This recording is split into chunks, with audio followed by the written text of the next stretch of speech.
안녕하세요. 네, 잘 오셨습니다. 제가 딱 기대했던 분들 오신 것 같아요. 그 시간이 돼서 이제 시작하려고 하는데요. 먼저 기도하고 시작하도록 하겠습니다. 사랑의 하나님 고맙습니다. 하나님께서 원하시는 변화가 무엇인지를 찾아가는 시간이 되기를 소원합니다. 그래서 하나님께서 원하시는 변화를 이끌어내고 그렇게 하나님께서 원하시는 우리 공동체를 세워가기를 소원합니다. 그를 위해서 내가 맡은 역할이 무엇이고 또 내가 해야 하는 일이 무엇인지를 고민하고 살피는 시간이 되게 하여 주옵소서. 하나님, 첫 번째 시간입니다. 많은 횟수는 아니지만 4번 같이 모여서 고민할 때마다 우리에게 깨달음을 주시고 또 우리가 나아갈 길을 깨닫게 하셔서 하나님께서 이끄시는 대로 우리가 성장하고 나아갈 수 있도록 역사하여 주옵소서. 함께 하시기를 원하고 또 앞에서 인도하는 저와 또 함께 하는 모든 성도님들 가운데 하나님의 은총과 지혜가 부어주시기를 간절히 바라고 소망하오며 사랑 많으신 예수님의 이름으로 기도합니다. 아멘. 예, 사실 아주 솔직하게 말씀드려서 많은 분들이 오실 거라고 기대하지 않았습니다. 근데 이제 진짜로 이제 영상 광고도 찍지 않았었기 때문에 뭐 여러 가지 이유가 있지만 이제 그날 광고해야 되는 그날 영상이 많아가지고 그 영상 광고를 내보내지 않기로 결정을 했었는데 그러면서 사실 내심 영상 광고가 없어서 사람들이 많이 오지 않을 수도 있겠다라는 생각이 들었는데 그게 오히려 좋을 수 있겠다는 생각이 들었어요. 왜냐하면 실제로 영적인 리더십에 관심을 갖고 또 성장하기를 원하시는 분들이 아주 소수의 사람들이 모여서 함께 고민하고 성장할 수 있는 시간이 되면 좋겠다라고 생각했기 때문에 진짜로 제가 딱 생각했던 인원은 5명입니다. 그러면 좋겠다. 그래서 저는 이제 세상에서 리더십 수업을 따로 들어보진 않았지만 이제 대학에서 공부했을 때 보면 리더십 강의 자체는 굉장히 소그룹으로 이루어지는 수업이라고 저도 알고 있고 또 그렇게 진행이 됐으면 좋겠습니다. 그래서 제가 여러분에게 뭔가 강의하는 시간도 물론 있겠지만 우리가 같이 이렇게 배워가면서 같이 성장하는 시간이 됐으면 좋겠고요. 네, 무슨 말씀을 드리려고 했더라? 네, 까먹었습니다. 네, 오늘 이제 저희가 이제 쭉 앞으로 4주입니다. 4주 동안 살필 그 강의의 제목은 영적 리더십, 선한 영향력의 영적 리더십이라고 제가 이제 광고를 냈는데 영어로는 이제 Spiritual Leadership with Positive Influence라고 이제 정해 보았습니다. 그리고 이제 오늘 저희가 살필 그 제목은 강의의 제목은 영적 리더십의 본질입니다. 이제 제가 주 교재로 삼은 책은 이 책이에요. 네.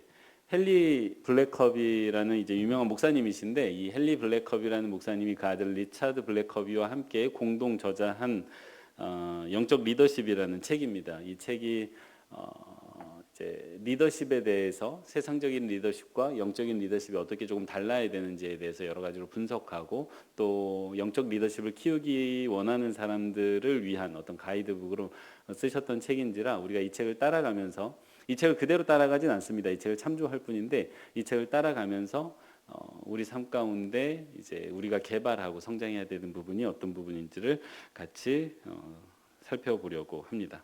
자, 제가 처음 이제 딱 시작할 때 딱 원하시는 제가 생각했던 숫자라고 말씀을 드렸는데요. 그래서 이제 이 질문을 가장 먼저 조금 넣어놨습니다. 이 자리에 오실 때 무엇을 기대하고 오셨고 또 뭘 알고 싶으신지에 대해서 제가 좀 궁금합니다. 그래서 이게 몇 분 안 되시기 때문에 좀 앞으로 나오셔가지고 저 같이 그냥 바로 이 앞까지 오시면 좋겠어요. 그래서 저희 5명밖에 안 되는데 이 5명이 같이 소그룹으로 진행한다라고 생각하시고 같이 좀 이 시간들을 나눠가면 어떨까 하는 생각이 듭니다. 네, 네, 그러셔도 됩니다. 네.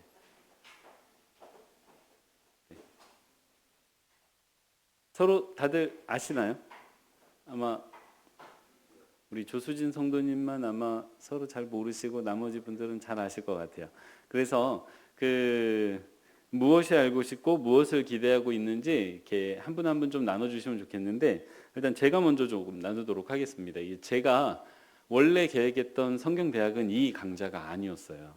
원래는 이제 오두막이라는 책을 가지고 우리 내면에 있는 상처를 좀 들여다보고 어떻게 하면 하나님 안에서 그걸 치유해 갈 수 있을까를 고민해보는 시간을 가지려고 했는데 그러다가 이 영적 리더십이라는 책으로 제가 바꾼 까닭이 제 안에 영적 리더십을 좀 키우고 싶다는 제 욕심 때문이었습니다. 사실은 제 갈망 때문이었어요.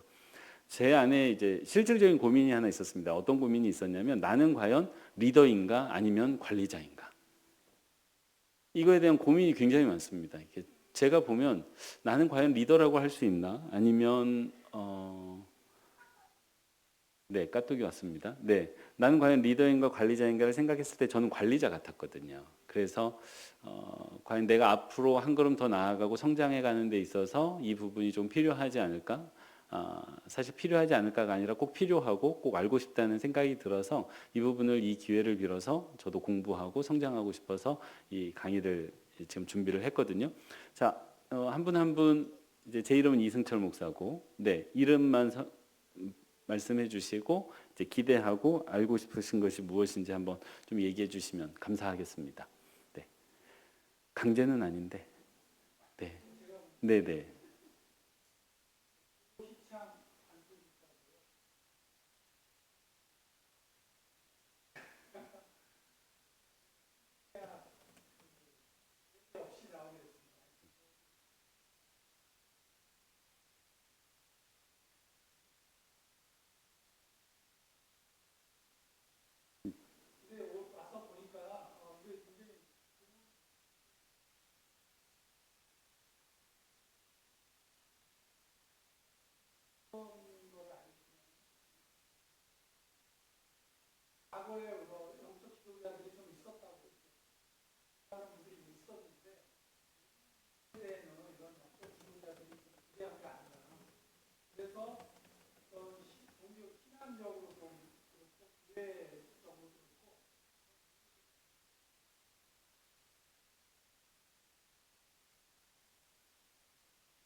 네, 고맙습니다. 네. 그럼 옆으로 갈까요, 장로님? 제가 기록을 남겨두려고. 네. 네. 네. 고맙습니다. 기대가 없어야 실망이 없는 터라. 네. 네. 네.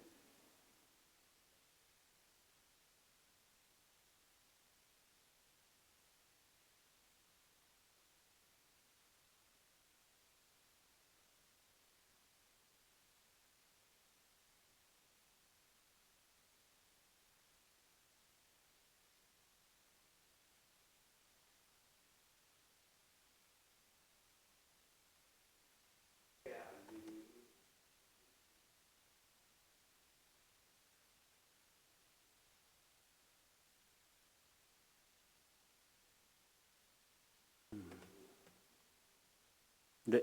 고맙습니다. 우리 권사님. 네.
네. 고맙습니다.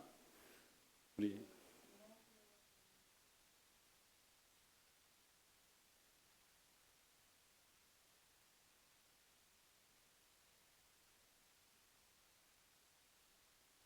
네. 박수 받으셔야 돼요, 사실.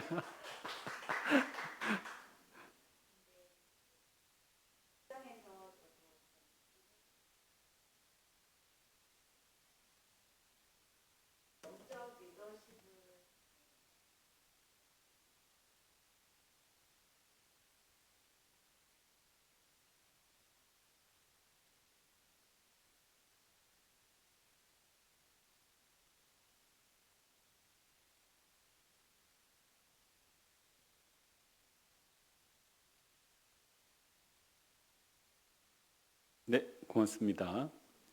우리 이영희 권사님 와 계시는데 권사님 뭐 여쭤봤냐면 이 시간을 통해서 뭘 기대하시는지. 네, 네,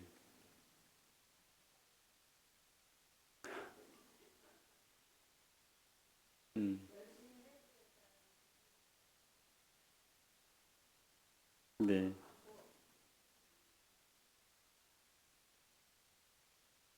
음, 네,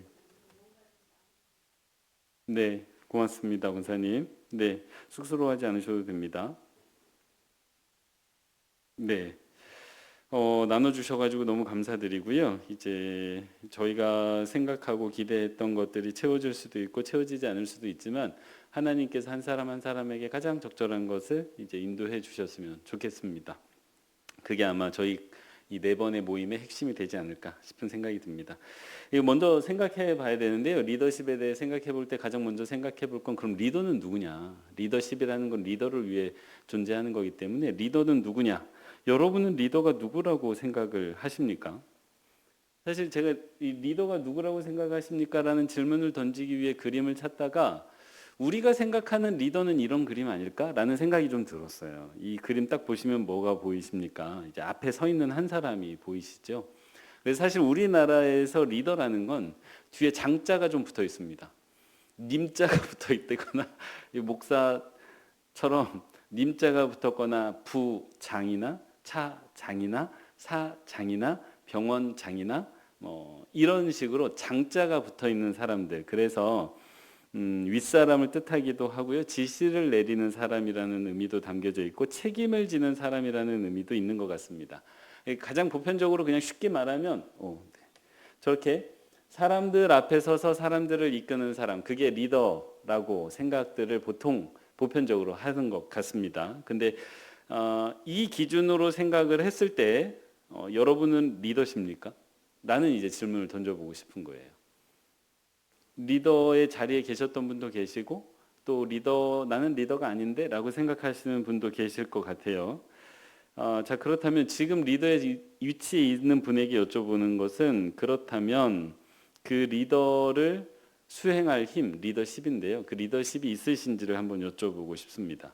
근데 이 기준으로 보면 우리가 보편적으로 생각하는 앞서서 이끄는 사람이 리더고 그 앞에서 이끄는 능력을 리더십이라고 봤을 때 이 기준으로 보면 이 교실에서 리더는 저 한 명이에요. 그죠?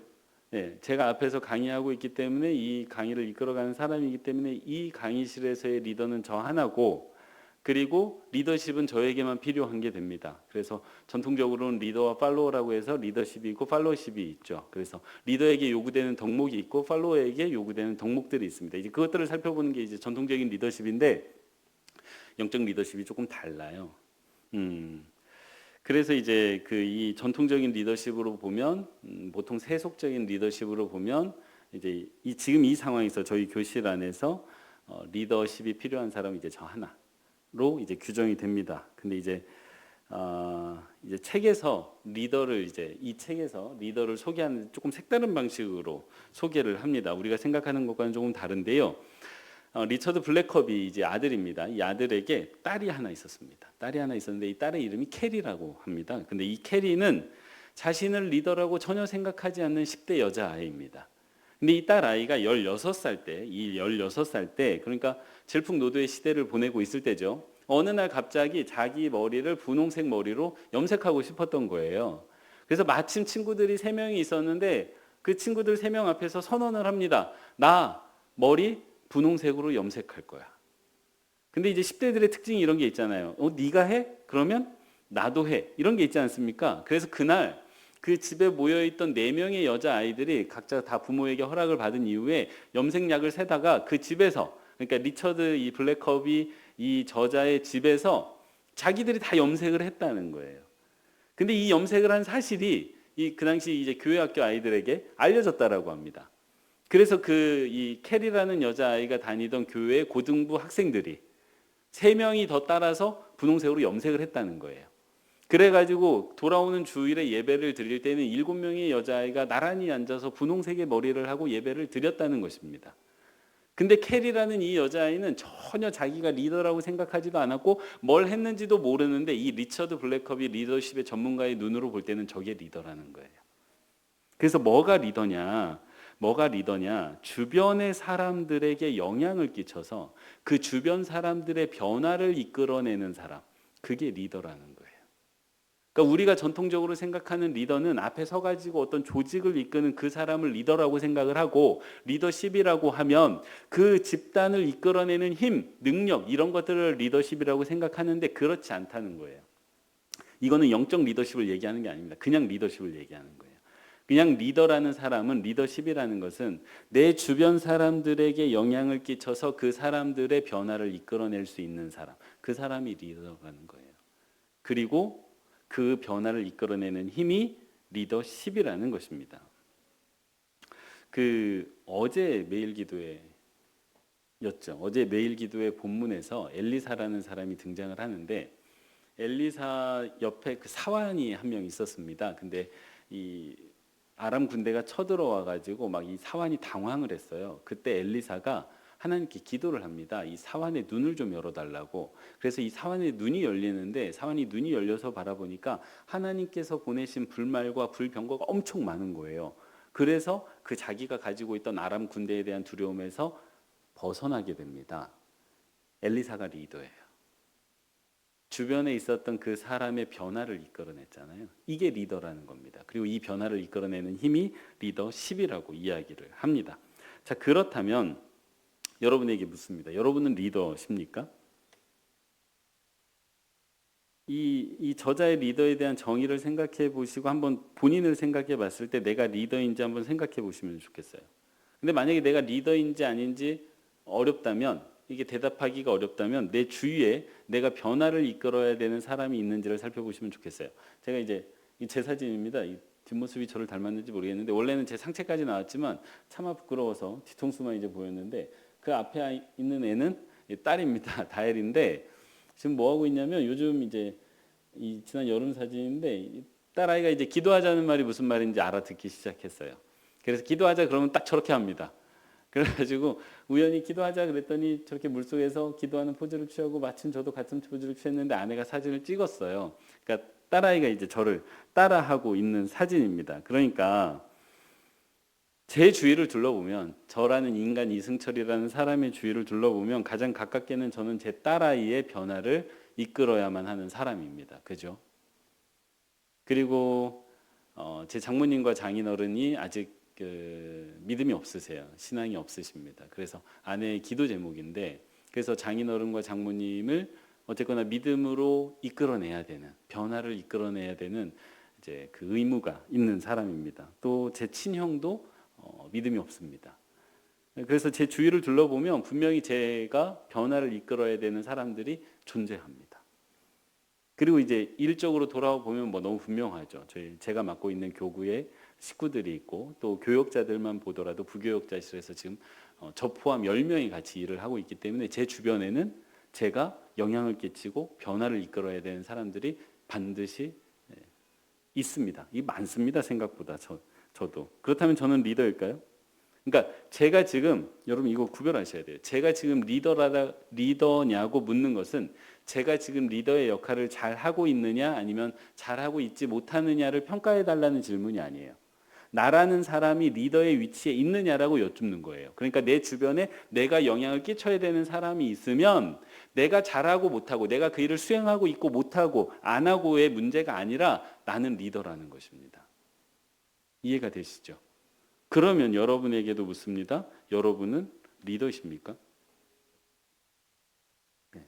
이 분명하죠.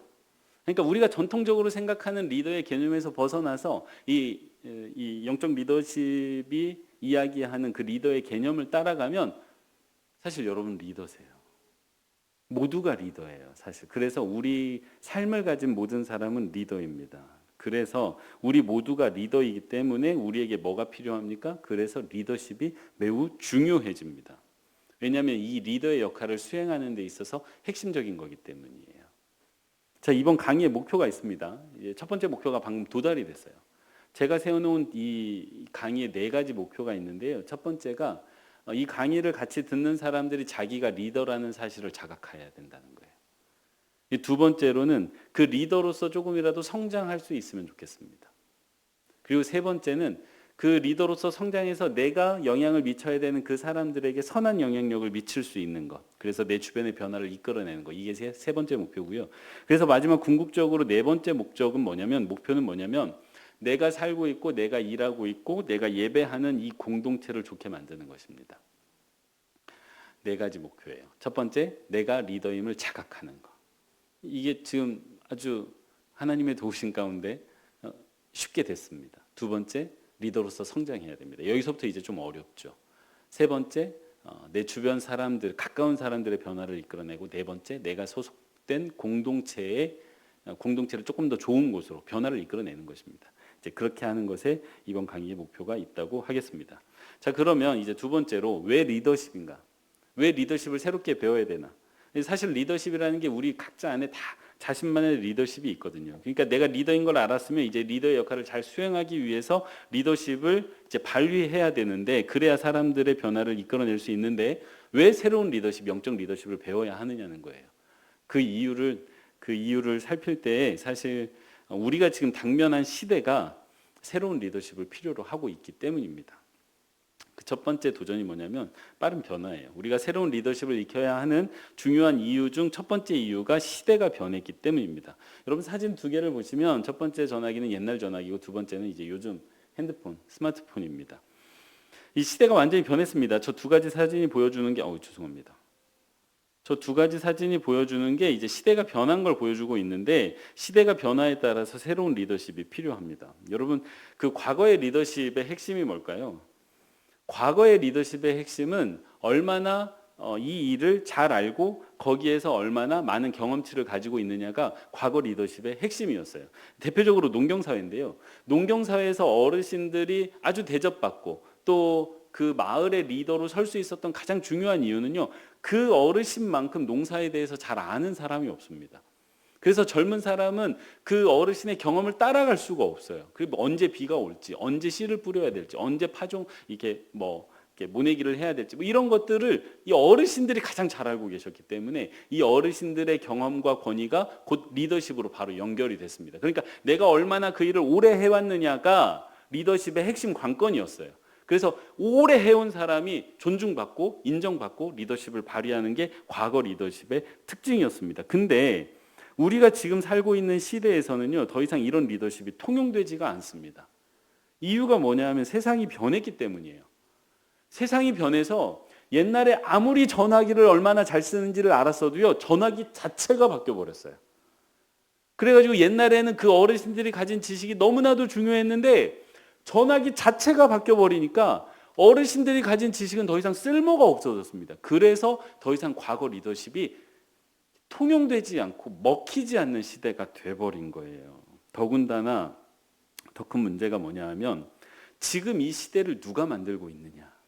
그러니까 옛날 시대에서는요, 옛날에 저 전화기를 만들었던 사람들이 계속해서 문화를 만들고 시대를 바꿔왔기 때문에, 그 옛 사람들이 계속해서 시대를 바꿔왔기 때문에 경험이 많아서 그 경험을 기초로 새로운 방법들을 만들어냈기 때문에 그 올드 리더십, 그 오래된 리더십이 계속해서 발휘가 됐는데, 지금은요, 이 새로운 시대를 누가 만들고 있느냐, 가만히 보면 저희 세대도 아니에요. 저희 다음 세대.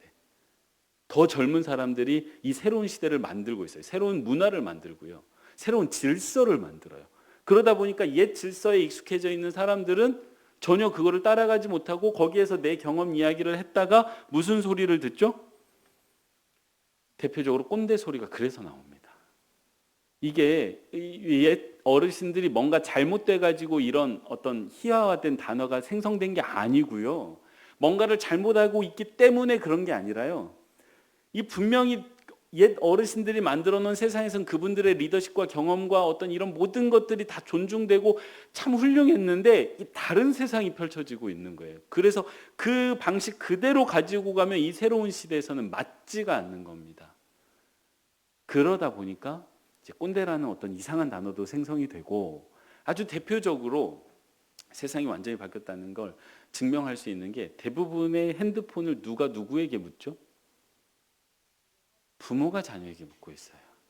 그러니까 이게 리더십의 역전 현상이에요.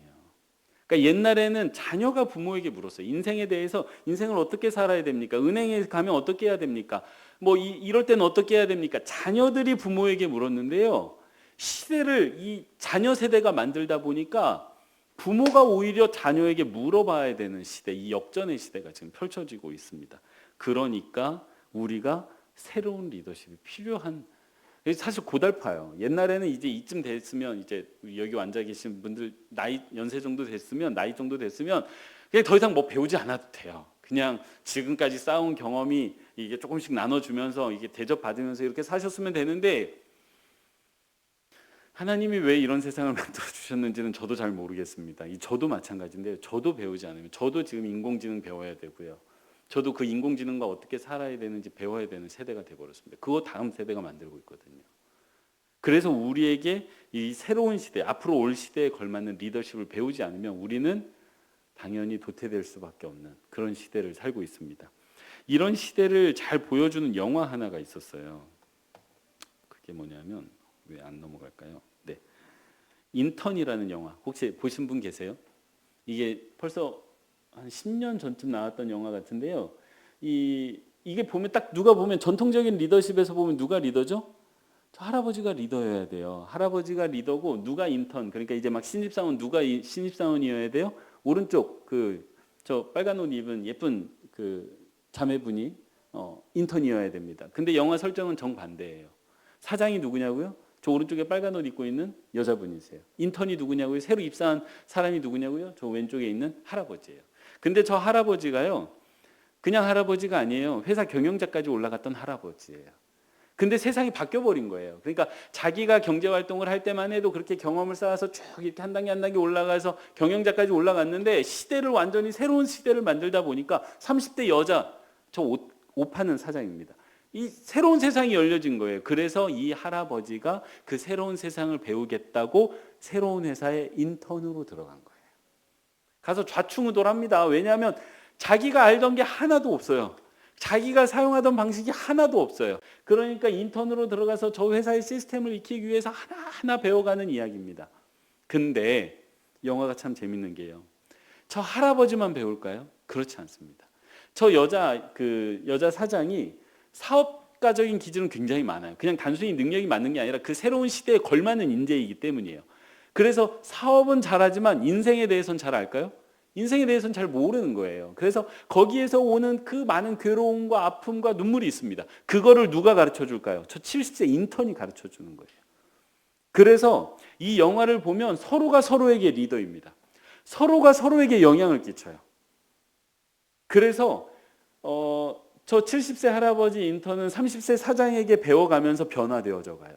30세 사장은 저 70세 할아버지에게 계속해서 영향을 받으면서 변화되어져 갑니다. 그러니까 저기에서 누가 리더냐라고 물으면 저 두 사람 모두 리더예요. 왜냐하면 서로에게 영향을 끼치고 있거든요. 이게 어쩌면 우리가 지금 생각해 봐야 되는, 아주 현실적으로 생각해 봐야 되는 리더의 모습입니다. 그래서 지금까지 내가 가지고 있던 게 쓸모없을까? 내 인생의 경험이 쓸모가 없을까? 내 믿음이 쓸모없을까? 신앙이 쓸모없을까? 전혀 그렇지 않아요. 너무나도 중요합니다. 다만 그것만으로는 되지 않는 거예요. 왜냐하면 시대가 바뀌어버려서. 그래서 그 바뀌어진 시대에 맞게끔 내가 계속해서 영향을 받고 배워가면서 내가 가지고 있는 자산들을 다음 세대에게 물려주기 시작할 때, 그게 우리가 찾아가야 되는 새로운 리더십의 유형이 아닐까. 바뀌는 시대에서 우리가 발견하고 성장해 가야 되는 포인트가 아닐까라고 생각이 됩니다. 자, 이게 이제 첫 번째 새로운 리더십이 필요한 이유고요. 시대가 바뀌고 있기 때문에. 두 번째는 이제 다양한 위기가 닥쳐오기 때문입니다. 이것도 이제 시대가 변하는 것과 관계가 있어요. 딱 보시면 이제 왼쪽은 환경 문제고요. 두 번째는 전쟁의 위기고요. 세 번째가 챗 GPT라고 써 있는 겁니다. AI예요. 아직은 저 개인적인 의견이지만 저도 지금 챗 GPT를 조금 배워가지고 이제 사용하기 시작했는데, 아직까지는 완벽하다 그렇게 말하기는 좀 어려워요. 근데 굉장히 시간을 단축시켜 줍니다.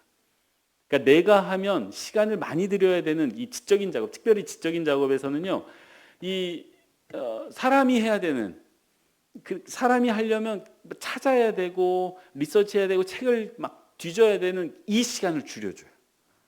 정보를 찾는 데 있어서는 기가 막힙니다.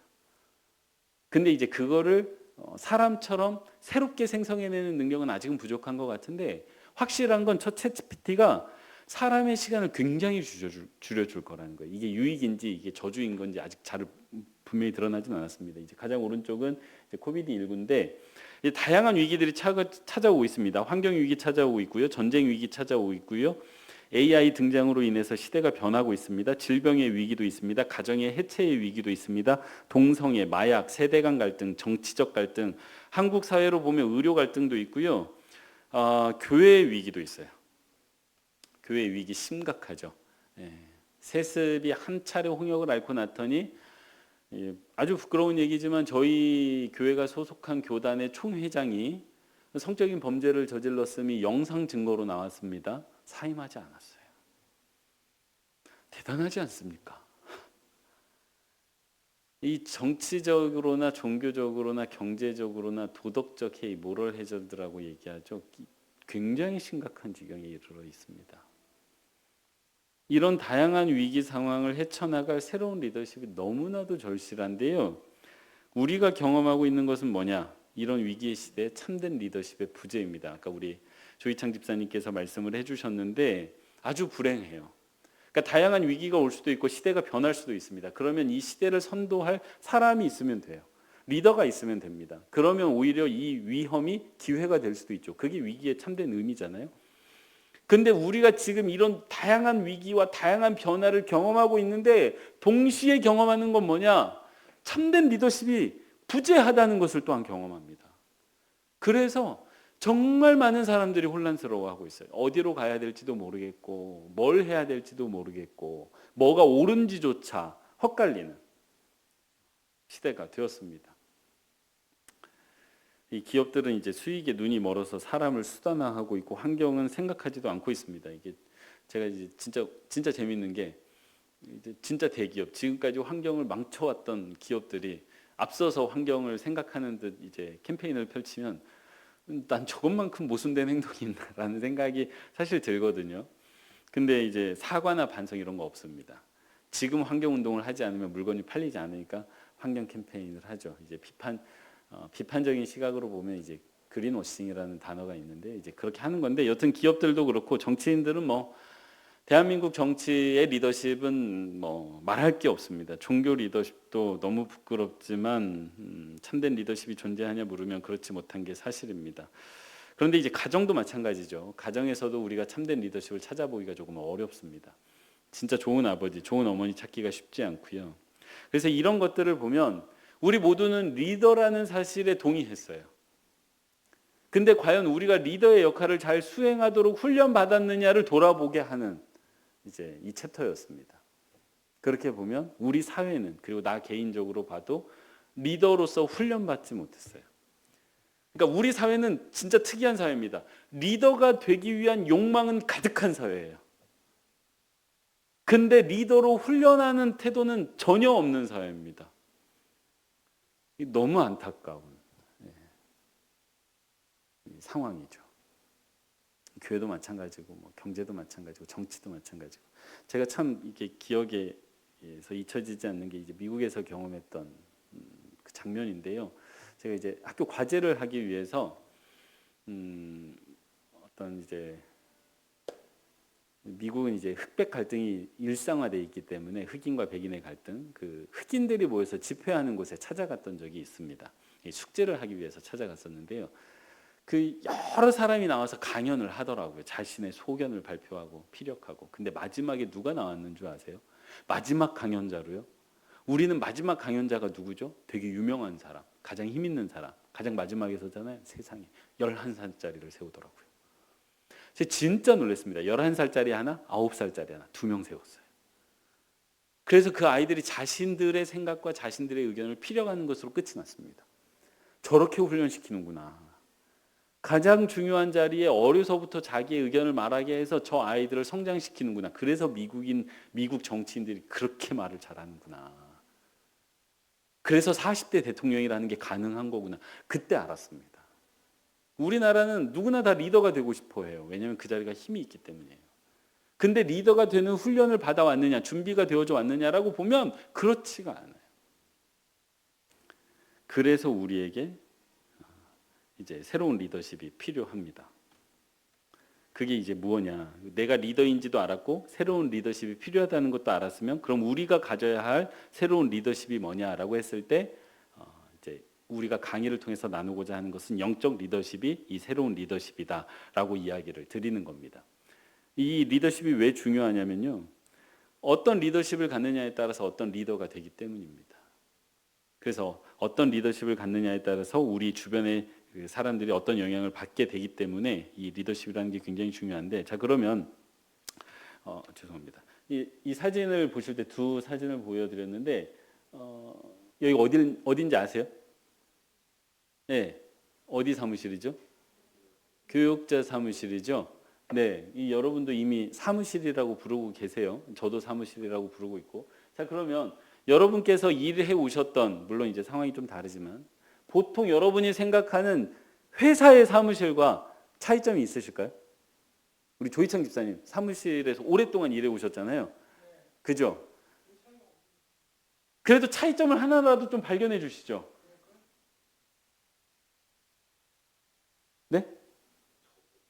더 복잡하다. 차이점이라는 게 그게 더 못하다는 거잖아요, 지금. 고맙습니다. 저희가 그렇게 일하고 있습니다. 네. 근데요, 여러분, 제가 이 사진을 올려놓은 이유가 있어요. 이 책에서 얘기하고 있는 부분이기 때문인데요. 우리들이 사회에서 경험하고 있는 직장 사무실과 아무런 차이가 없죠. 오히려 더 못하다고 하시는데 여기에 우리가 생각해 봐야 되는 영적 리더십에 대한 포인트가 하나 있습니다. 최근의 일은 아닌데요. 현대에 들어온 교회와 진짜 많은 그리스도인들이 리더십에 대해서 생각하고 고민할 때 우리가 지금 세상적인 접근을 매우 많이 허용하고 있다는 사실입니다. 여러분 이거 나쁘다라고, 이게 나쁘다라고 드리는 얘기 아니니까 일단 그런 편견은 가지시면 안 돼요. 여러분 원래 우리 한국교회 안에서 담임 목사실이라는 그 담임 목사실이 원래 무슨 이름으로 붙어 있었는지 기억하세요? 네? 당회장실. 또 다른 이름 혹시 아세요? 제가 알기로는 목양실입니다. 목양실. 근데 여러분 담임 목사실과 목양실은 이름 자체에서 함의하고 있는 바가 굉장히 다릅니다. 담임 목사실은 뭐에 집중하고 있죠?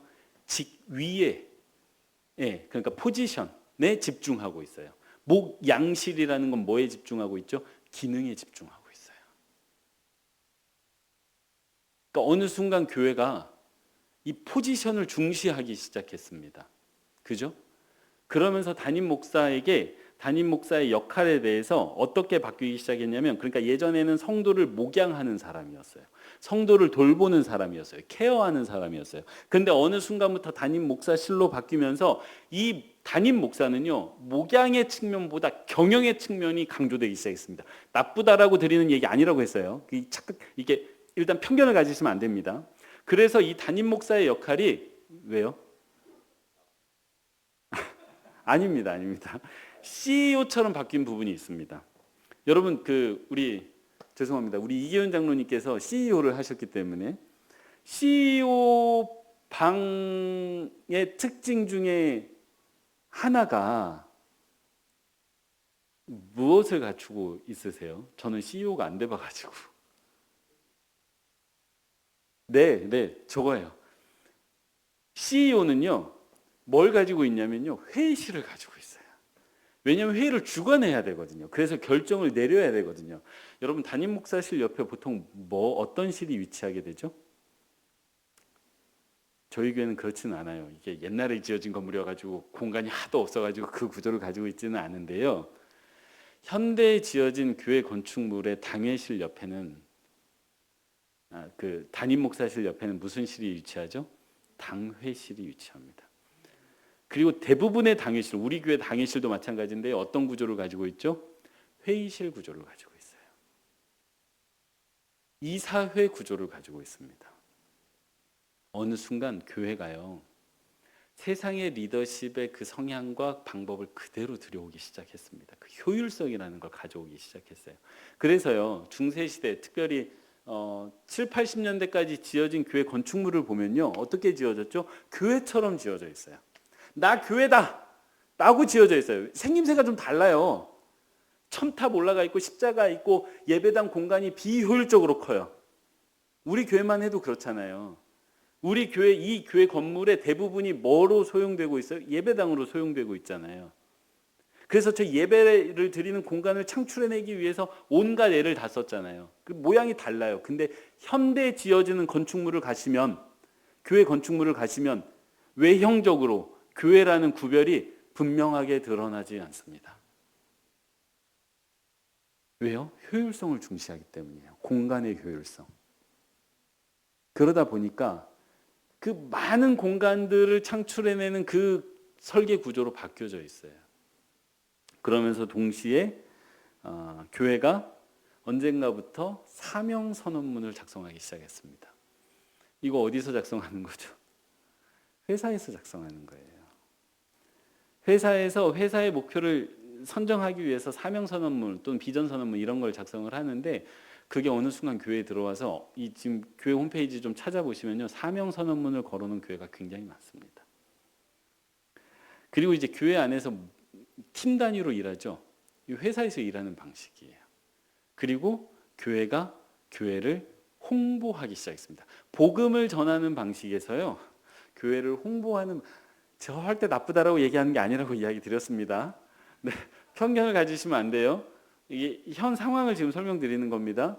복음을 전하는 방식이 아니라요, 교회를 홍보하는 방식으로 바뀌어져 있습니다. 그죠?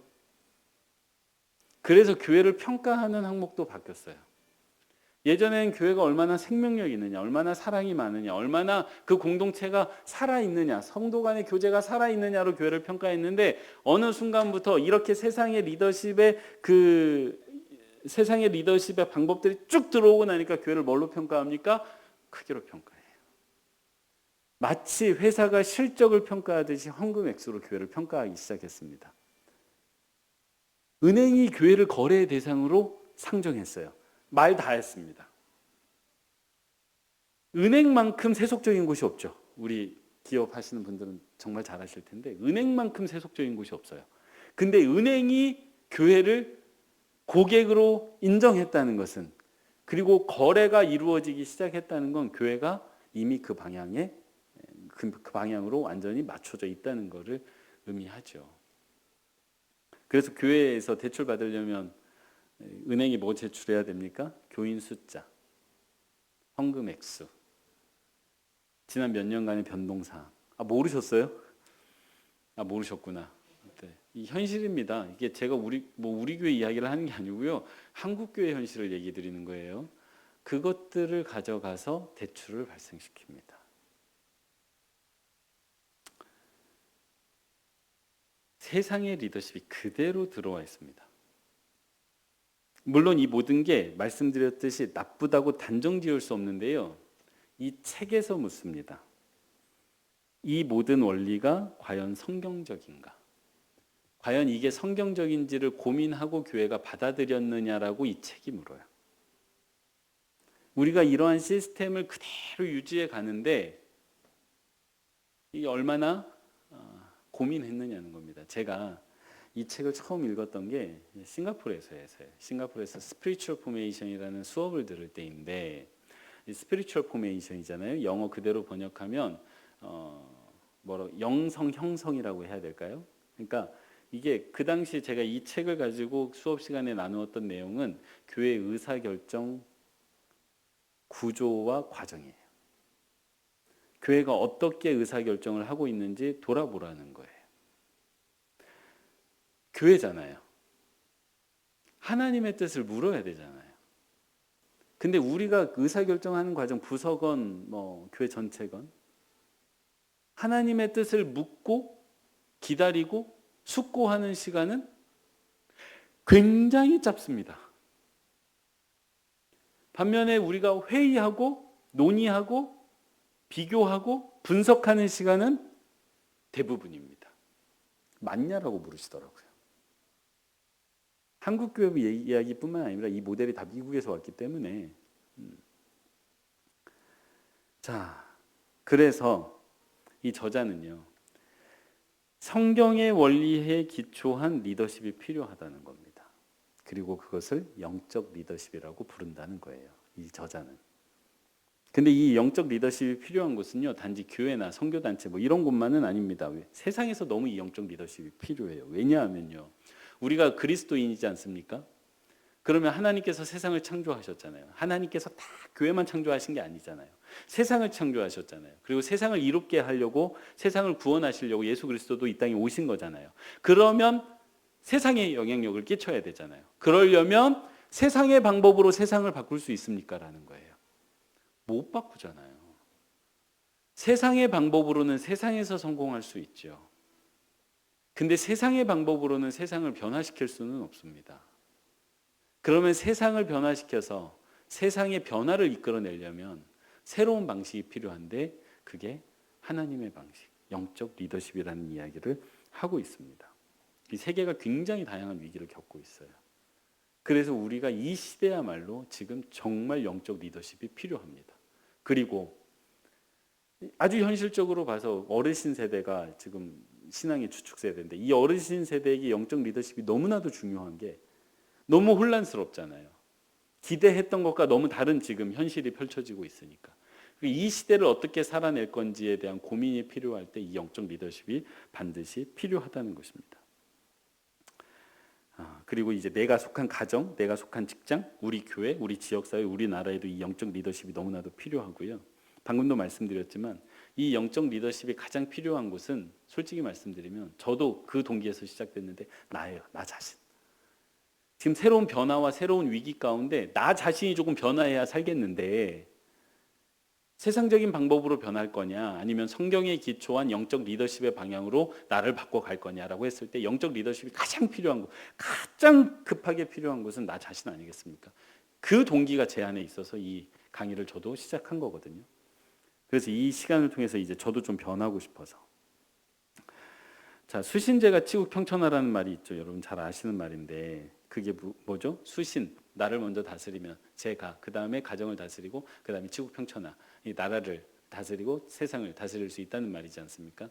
그거예요. 영적 리더십을 가지고 나를 변화시키는 사람이 내 가정도 변화시키고 내가 속한 공동체도 변화시키고 내가 속한 지역사회, 크게 보면 이 나라도 변화시킬 수 있다는 이야기를 하는 것입니다.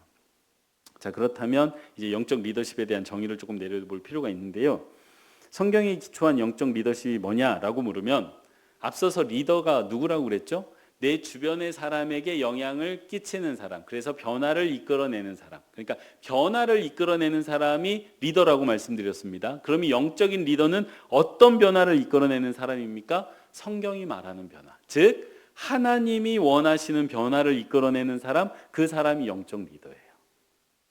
그러니까 목사라는 타이틀을 가진 사람이 영적 리더가 아니라요, 내가 그냥 일반적인 성도로서, 아까 우리 조수진 성도님이 그렇게 얘기해 주셨는데 직장 내에서 영향력을 발휘하고 싶다고 하셨는데, 그렇게 내가 가진 그 하나님이 이 공동체에서, 이 직장에서, 이 공간에서 하나님이 원하시는 방향의 변화를 이끌어낼 수만 있다면 그게 영적 리더입니다.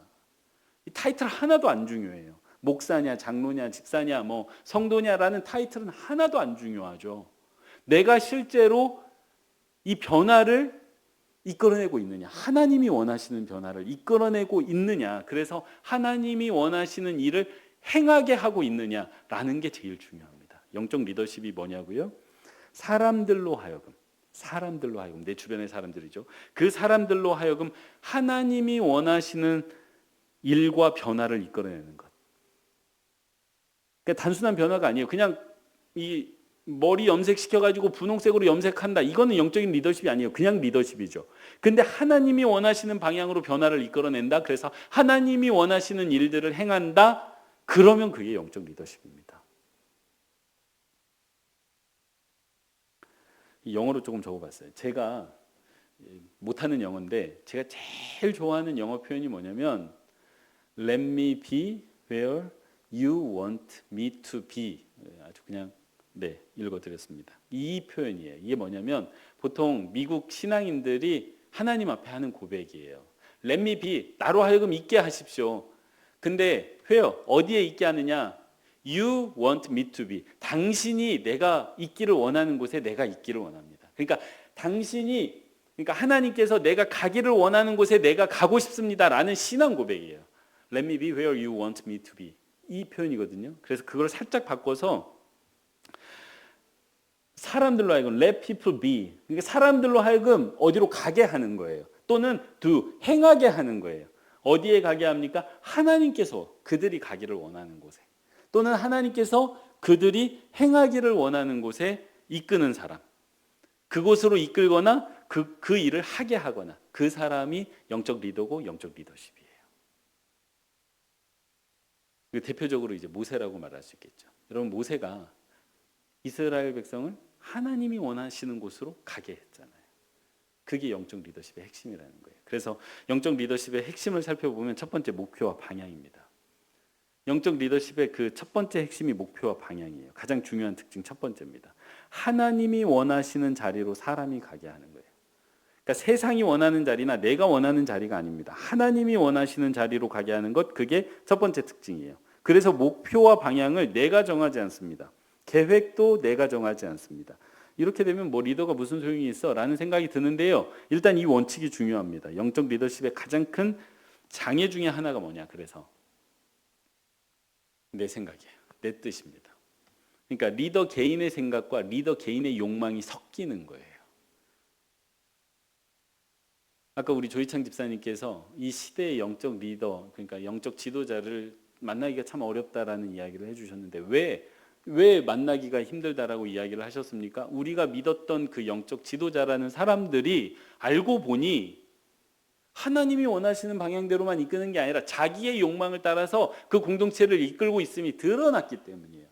세습이라는 문제가 왜 우리에게 받아들여지지 않습니까? 왜 성적인 문제가 우리에게 받아들여지지 않습니까? 교회를 그렇게 크게 키운 사람인데 왜 세습하면 안 됩니까? 왜 그게 용납되지 않습니까? 그 세습이라는 그 행위 안에, 그 성적인 욕망이라는 그 안에 하나님의 욕망이 아니라, 하나님의 뜻이 아니라 사람의 욕망과 그 사람의 그 모든 감정과 그 것들이 다 섞여버렸기 때문이에요.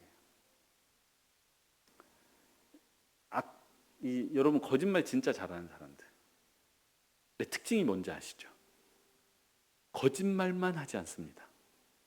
거짓말만 하는 사람들은요 하수예요. 하수. 진짜 거짓말을 잘하는 사람은 진실 속에 거짓을 섞습니다. 그래서 사람이 넘어가요. 보이스피싱이 왜 당하죠? 나 저기 미국에서 왔는데요. 그 뭐 얼토당토하는 거짓말을 하면 속아 넘어가지 않아요. 근데 다 있는 사실들을 열거하면서 속이기 때문이에요. 그러니까 사실 속에 거짓이 섞여 있기 때문에 위험한 것이듯이 거룩한 욕망 가운데 개인의 욕망이 섞였기 때문에 더 위험한 겁니다. 그러니까 영적 리더십에 있어서 하나님이 원하시는 자리라는 게 왜 이렇게 중요하느냐? 이게 바로 설정되지 않으면 바로 뭐가 섞여 들어가죠? 개인의 욕망과 개인의 뜻과 생각이 섞여 들어가기 때문입니다. 그래서 이제 영적 리더십의 특징이 하나님이 원하시는 자리, 하나님께서 계획하시고 하나님께서 이끌어 가신다라고 한다면 세상의 리더십의 목표와 방향은 뭐 분명하죠. 리더가 방향을 정합니다. 그리고 목표라는 게 뭐 따로 설명드리지 않아도 돼요. 이윤. 이거 하나로, 이 두 글자로 다 설명이 됩니다. 세상의 리더십의 최종 목적은 이윤이죠. 이윤. 그게 나쁘다라고 말할 수는 없습니다. 세상 안에서는 그게 최선의 가치이기 때문에. 근데 만약에 이런 세상에 영적인 리더십이 발휘될 수 있다면, 그래서 기업이 어떤 학교가 하나님이 원하시는 방향으로 조금씩 변화되어져 갈 수 있다면 우리 시대가 바뀌는 거겠죠. 이를 위해서 애쓰는 사람들이 많습니다. 이 목표와 방향, 하나님이 원하시는 자리로 이끌어간 리더의 대표가 아까 말씀드렸듯이 모세고요. 또 영적인 리더의 대표로서 예수님을 이야기할 수 있는 게, 예수님께서 사람을 어디로 인도하셨죠? 하나님의 나라로 인도하고 계시잖아요. 네. 그래서 하나님이 원하시는 곳으로 사람들을 인도했다는 측면에서 예수님은 아주 우리가 본을 삼을 만한 영적인 리더입니다. 두 번째로 이제 생각해 볼 게, 목표와 방향이 하나님이 원하시는 곳이었다면 방법과 수단은 이제 성령의 힘으로 설득과 모본, 이렇게 이야기를 드릴 수가 있겠는데요. 영적 리더십은 스스로의 힘으로 사람들에게 영향력을 행사하지 않는다는 특징을 가지고 있습니다. 하나님의 힘, 특별히 성령님의 힘으로 사람들의 변화를 이끈다는 특징이 있습니다.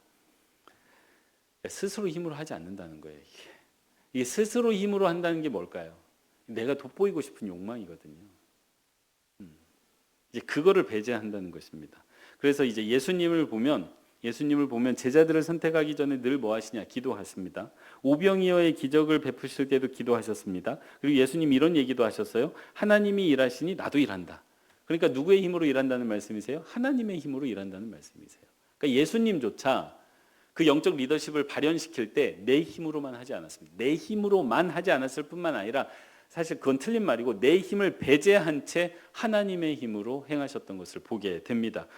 아까 이제 엘리사 이야기를 했는데요. 엘리사가 사환의 눈을 뜨게 할 때 내가 눈 뜨게 해줄게 딱 해가지고 하지 않았어요.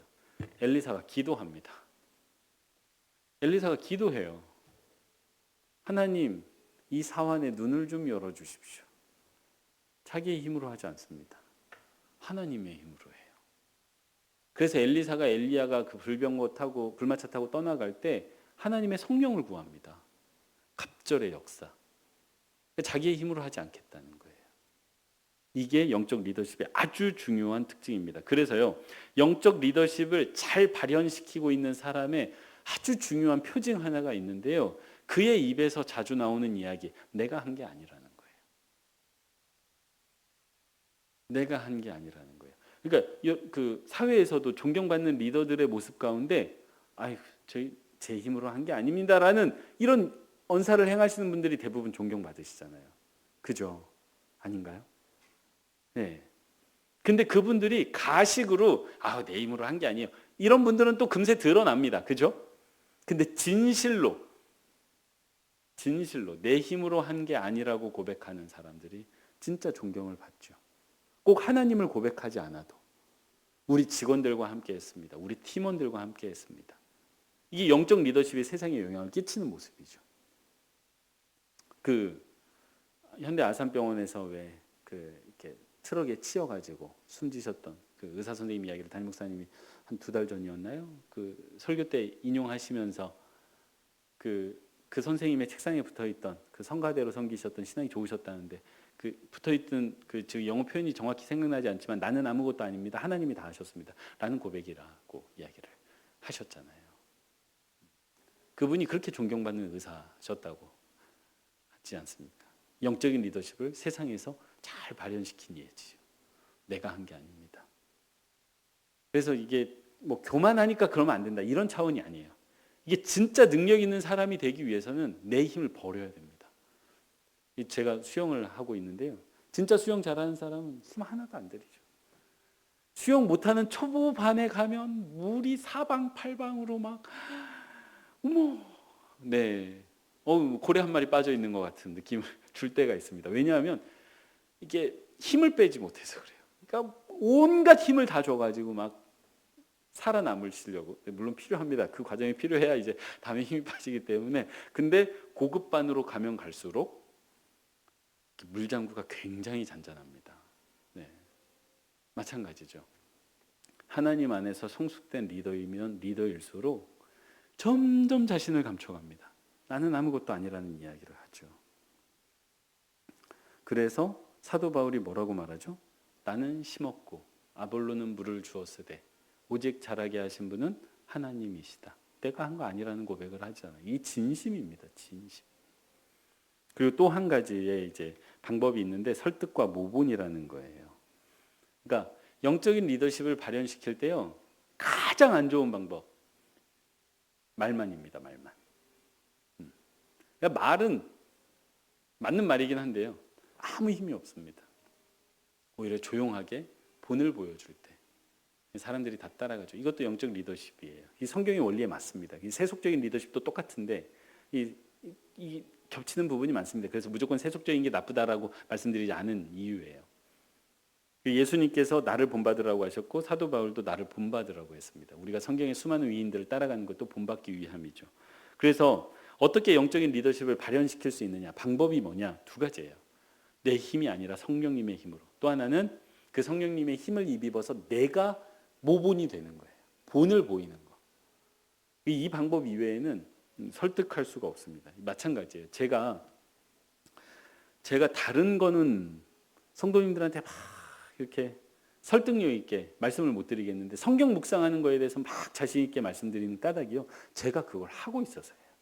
그래서 언제든지 본을 보여드릴 수가 있기 때문입니다. 그러니까 내가 본을 보일 수 없는 건 말할 수는 있지만 가르칠 수는 없어요.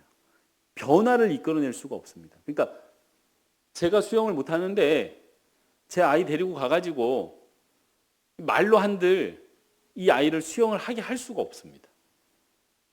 제가 먼저 수영을 해야 아이의 변화를 이끌어낼 수가 있죠. 내가 먼저 기도해야 아이를 기도하게 할 수 있고, 내가 먼저 말씀 묵상해야 말씀 묵상으로 이끌 수가 있습니다. 그러니까 이 모본이 빠지면 뭐가 안 됩니다. 반면에 세상의 리더십이 사용하는 방법은 뭐 분명하죠. 성과급 이거 하나면 되는 것 같아요. 네. 그래서 교회에서 또 이게 이제 진짜 성경적인 원리는 아닌데 교회에서 도용을 합니다. 그래서 제가 전에 섬기던 한 교회에서는요, 12월 마지막 주가 되면 교회 사무실 앞에 사람들이 쭉 줄을 섭니다. 이유가 뭔 줄 아세요?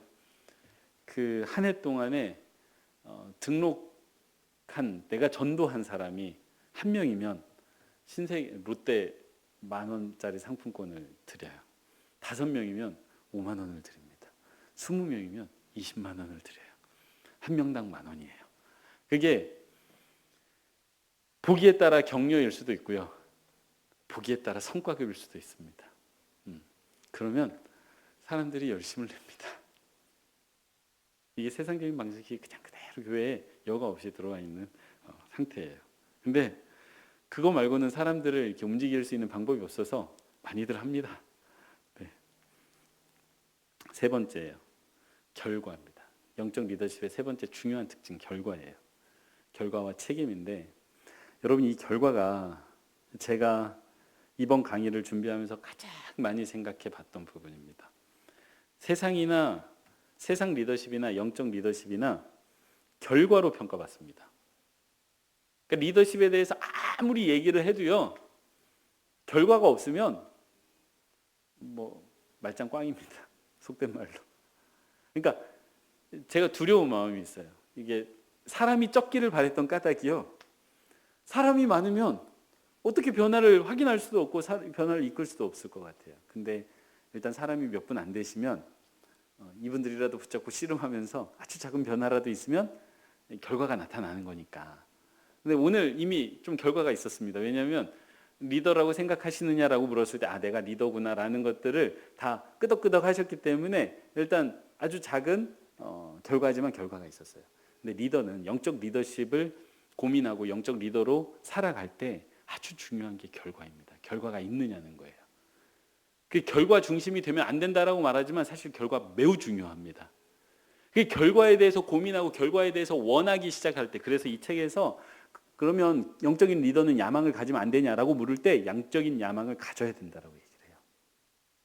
그러니까 저 사람의 변화를 이끌겠다는 그 열망, 그 야망이 가득해야 결과를 낼 거 아닙니까? 뭐라도 하죠. 근데 그게 없으면 결과가 나지 않는다는 거예요. 그래서 이 책에서 뭐라고 말하냐면, 죄송합니다. 영적 리더가 소임을 다 했다면, 잘 들어보세요. 그 대상되는 사람들이 하나님께서 원하시는 곳에 가 있거나 하나님께서 원하시는 일을 했거나가 되어 있어야 한다라고 말했습니다. 그러니까 내가 영적인 리더의 소임을 다 했다면 그 변화가 필요했던 사람들에게 변화가 일어났어야 된다는 거예요. 그걸 통해서 확인하라는 이야기입니다. 참 반성할 부분이 많죠. 예수님께서 제자들을 3년간 양육하셨습니다. 십자가에서는 실패하는 것처럼 보이는데요, 부활로 극적인 반전을 이루어서 결국 제자들이 어디에 가 있습니까? 하나님께서 원하셨던 그곳에 가 있었어요. 모세가 가나안 땅을 향해서 갔습니다. 거의 갔지만 결국 가나안 땅에 들어가지 못했어요. 그래서 실패한 겁니까? 아니죠. 그 가나안 땅 건너편에까지 가 있었잖아요. 하나님이 원하시는 곳으로 사람들을 데려갔습니다. 이 바울이 바울 서신들을 보면 논쟁하는 장면들이 굉장히 많습니다. 특히 갈라디아서인데요. 갈라디아에서 보면 사람들을 책망하고 니들 왜 그러냐 계속 묻습니다. 이유가 뭐냐면요. 사람 때문이에요. 사람을 하나님이 원하시는 곳에 데려다 놨는데 거짓 복음이 와가지고 엉뚱한 곳에 데려가는 거예요. 그러니까 이 바울이 너무 화가 나고 막 너무 그 참을 수 없는 그 감정을 갈라디아서에서 다 쏟아놓습니다. 왜냐하면 결과가 틀어지기 시작했거든요. 그래서 결과는 영적 리더십의 결과는 결국 뭐로 확인해야 되느냐? 사람으로 확인해야 됩니다. 내가 타겟팅했던 그 사람이 하나님께서 원하시는 곳, 하나님께서 원하셨던 그 일을 행했느냐 안 했느냐.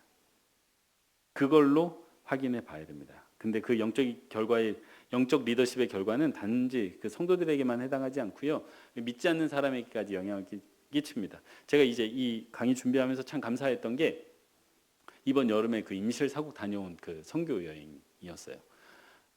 어쩌다 보니까 담임 목사님 이거 안 보시겠죠? 진짜 가기 싫었습니다. 임실 사국 선교 안 그래도 바빠가지고 죽겠는데 여기까지 가야 되나? 근데 눈치를 보아하니 얘기를 꺼내면 내가 가게 될 것 같은 거예요. 안수 집사회가 가는데 그리고 처음 가는데 이게 첫 번째 목사가 가기 마련이지 않겠어요? 교회 질서가 지금 그렇게 돼 있습니다. 내가 얘기 꺼내면 분명히 내가 갈 것 같은 거예요. 그래서 얘기를요 제가 최대한 안 꺼냈습니다. 네, 담임 목사님 모르시는 얘기인데 그래서 그 일이 그렇게까지 늦어졌던 거예요. 사실은 제가 눈으로 보고 있으면서 내 일이 아니었기 때문에 얘기 자체를 안 꺼냈습니다. 얘기를 꺼내면 내가 갈 게 뻔해서 얘기를 꺼내기 전까지는 내 일이 아니니까. 그래서 얘기를 꺼내놓지 않았습니까? 얘기를 꺼내놓는 순간 아니 제가 얘기 안 꺼냈어요. 안수 집사에서 저한테 먼저 오셨습니다. 그래서 제가 얘기를 꺼낼 수밖에 없었어요. 그래서 꺼내놨더니 아니나 다를까 제가 가게 됐습니다. 근데 그 임실 사국을 그렇게 해서 다녀왔는데 다녀온 거를 이 강의를 준비하면서 복기해 봤더니 하나님께서 거기를 가기를 원하셨어요. 근데 진짜로 거기를 갔습니다. 하기를 원하셨던 일이 있어요. 다 됐습니다. 그리고 그 영향력이 어디에까지 갔느냐? 믿지 않는 그 마을 어르신들에게까지 갔어요. 왜냐하면 이미 저희 팀이 있을 때 그 믿지 않는 어르신이 저희가 이제 가정을 방문했던 그 할머니이신데 쌀을 가지고 오셨어요. 10kg짜리.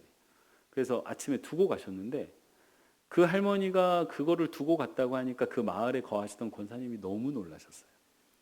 왜냐하면 그 할머니가 제가 봐도 그 마을의 문제거리더라고요. 왜냐하면 처음 만난 우리를 붙잡고 2시간 동안 마을 사람들을 욕을 하셨어요. 거의 그 마을에 10가구밖에 안 살았거든요. 10집 다 욕하시는 거예요. 제가 듣고 있으면서 이분 참 이 마을의 문제겠다라고 생각을 했는데 아니나 다를까 권사님께 들어봤더니 문제인 할머니예요. 근데 그 할머니가 3일째 되는 날 쌀을 놓고 가셨어요. 놓고 갔다고 하니까 권사님이 그분이요? 눈이 동그래져가지고 근데 이제 저희가 떠난 이후에도 믿지 않았던 분들이 와서 감사원금 하고 가신 분도 계시고 며칠 전에 제가 통화했는데 이 교인들이 자랑할 게 생겼다는 거예요. 교회가 저희 교회 선교를 통해서 하나님이 하신 거죠. 그래서 믿지 않는 사람에게까지 이 영적 리더십이 영향력을 발휘를 했습니다. 근데 그때 둘째 날 저녁에 저희 팀이 다 모여가지고 하나같이 나눈 내용이 뭔지 아세요? 내가 한 거 아니다는 이야기였어요. 그래서 참 임실 사국 그 선교가 참 좋은 선교였다. 제가 생각할 때는 제가 직접 듣지는 않았지만 우리 손욱희 권사님 다녀오신 캄보디아 선교나 뭐 다른 선교들도 다 같은 결과들이 조금 나오지 않았었나라는 생각이 듭니다. 그래서 어쨌거나 결과는 그 사람의 변화로 확인을 해야 되고요. 그리고 우리 영적 리더는 하나님께 무한 책임을 지는 사람입니다. 좀 시간이 너무 많이 지나가가지고 그래서 이제 마지막으로 이 영적 리더십의 핵심은 하나님과의 관계예요. 하나님과의 관계가 얼마나 단단하게 잘 형성되어져 있느냐. 그러니까 영적 리더십을 기르기를 원하신다면 여러분 리더십을 기른다라고 생각하시면 안 돼요. 하나님과의 관계를 개선한다라고 생각하셔야 됩니다. 모세를 보면 너무나도 분명하게 드러나요. 모세가 하나님의 부르심을 받았을 때 처음에 관계가 좋지 않았어요. 그래서 리더십이 계속 삐그덕거립니다. 근데 그 하나님과의 관계가 깊어지면 깊어질수록 리더십이 견고해지는 것을 출애굽기하고 그 민수기 신명기까지를 통해서 볼 수가 있습니다. 그래서 우리의 영적 리더십이 견고해지기를 바란다면요, 하나님과의 관계가 깊어져야 돼요. 저도 마찬가지입니다. 제가 목회하면서 성도님들과의 관계에서 영적 리더십을 잘 발현시키려면 내 능력이 아니라 하나님과의 관계가 튼튼해야 돼요. 그래야 말씀도 잘 전할 수 있고 성도님들이 아무리 나를 흔들어대도 흔들리지 않을 수가 있는 거예요.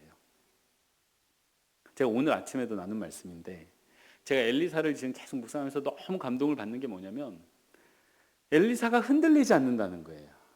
그러니까 사마리아 성읍이 정말 이렇게 굶어 죽어나가는 사람들이 생겨서 자기 자녀를 잡아먹는 지경에까지 이르렀는데, 그래서 모든 사람의 막 마음이 무너지고 사정없이 흔들리고 있는데 엘리사 한 사람이 중심을 잡고 있습니다. 어떻게 그럴 수 있는지를 보면 하나님과의 관계가 너무 견고했기 때문에 흔들리지 않았던 거예요. 다윗을 보면 분명합니다. 그 모든 세파가 온데 흔들리지 않잖아요. 이유는 딱 하나예요. 하나님과의 관계가 견고했기 때문입니다. 그러니까 하나님과의 관계가 견고하면 무슨 일이 있어도 하나님의 사람이 쉽게 흔들리지가 않습니다. 그러면 거기에서부터 영적 리더십이 발현되기 시작하는 거예요. 그리스도인 리더들이 가장 많이 욕먹는 게 뭡니까? 이 교회 다닌다면서 그런다는 거 아니에요. 근데 그 말을 꼼꼼히 이렇게 분석해 보면 교회 다닌다고 평소 좋을 때는 얘기했던 거예요. 평소에는 좋았어요. 근데 조금 세찬 바람이 부니까 금세 자기 성정이 드러난 거예요. 그래가지고 막 화내고 막 욕하고 막 이런 거예요. 그러면 나오는 말이 뭐예요? 교회 다닌다며. 그러니까 이게 뭐예요? 바람이 불 때, 위기 상황이 닥쳐왔을 때 하나님을 보지 못하는 거예요. 그러니까 그때 내 성정과 내 그 기질이 다 드러나는 겁니다. 그러면 영적 리더십은 와장창 깨지는 거예요. 그러니까 하나님과의 관계는 왜 필요하냐? 뭐 이게 의무이기 때문에 이런 게 필요하지 않아요. 우리 삶을 견고하게 만들기 위해서 반석이 필요한 거예요. 그래서 하나님과의 관계를 계속해서 훈련해 나가는 사람이 영적 리더로서 더 견고해집니다.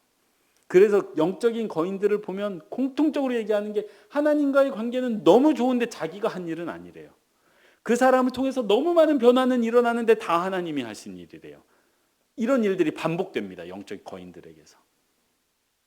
그래서 이제 영적 리더십의 핵심은 뭐다? 하나님과의 관계에 있다. 오늘 이제 세 가지 살폈습니다. 첫 번째, 리더란 변화를 이끄는 사람이다. 내 주변의 사람들에게. 그래서 우리 모두는 리더다라는 것을 확인했습니다.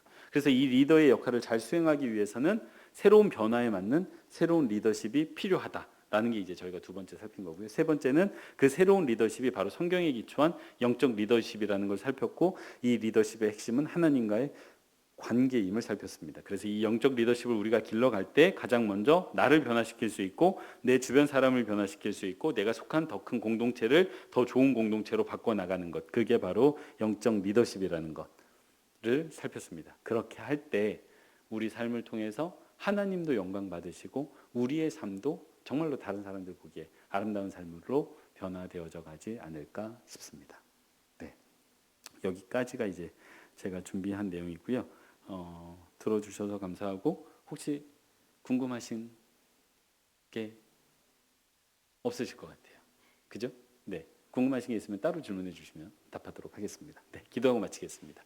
사랑의 하나님, 고맙습니다. 저희 함께 영적 리더십에 대해서 생각해 보게 하시니 참 감사합니다. 하나님, 오늘 내가 하나님 앞에 리더로 부름받았다는 것을 분명히 알았습니다. 하나님, 내 주변에 내가 영향을 끼쳐야 되는 사람이 있었습니다. 그럼에도 불구하고 내가 리더였음에도 불구하고 내가 그 변화를 이끌어야 되는 사람이었음에도 불구하고 그 리더의 역할을 하지 않았던 것은 아닌지 돌아보게 됩니다. 하나님, 우리에게 영적 리더십을 향상시켜 주옵소서. 하나님과의 더 단단한 관계를 통해 내 주변의 사람들의 변화를 이끌고, 특별히 하나님께서 원하시고 하나님께서 하시기 원하는 그 일로 우리 주변의 사람들을 이끌어가는 영적 리더로 한 분 한 분을 분명하게 세워 주시옵소서. 오직 하나님께서 함께 하시기를 간절히 바라고 소원하오며 사랑 많으신 예수님의 이름으로 기도합니다. 아멘. 수고하셨습니다. 고맙습니다.